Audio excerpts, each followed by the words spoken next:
looking further into the leg entanglements that I like to do, the most creative ones are coming from reverse de la Riva. Okay, now going and diving into the reverse de la Riva, it takes understanding of what the bottom person is trying to do when they're underneath you.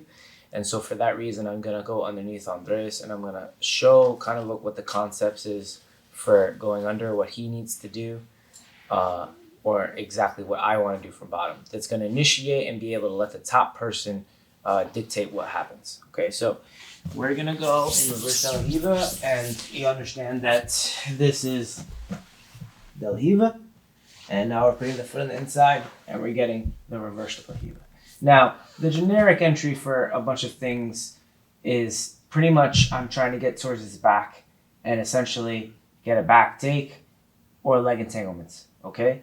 Now, from here, it's important to understand that when I spin under, there's openings that he, the top player, can take advantage of. One of them, which we'll talk about in a second, is scooping my knee. And me being the bottom person, I like to make sure that my foot is hidden in this hip pocket and then shifts to this hip pocket, okay? And he understanding that once I get to here, there's no heel hook or knee bar for him as long as I keep my knee line from underneath his hips, right? So if my knee goes above, it's pretty bad, but I can always keep it hidden.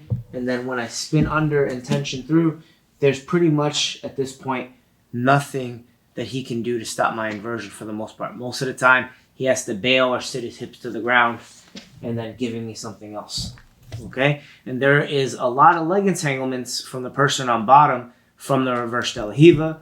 This is something we'll cover in volume 2 of my leg entanglements, okay? But right now, we're just going to focus on being the top person.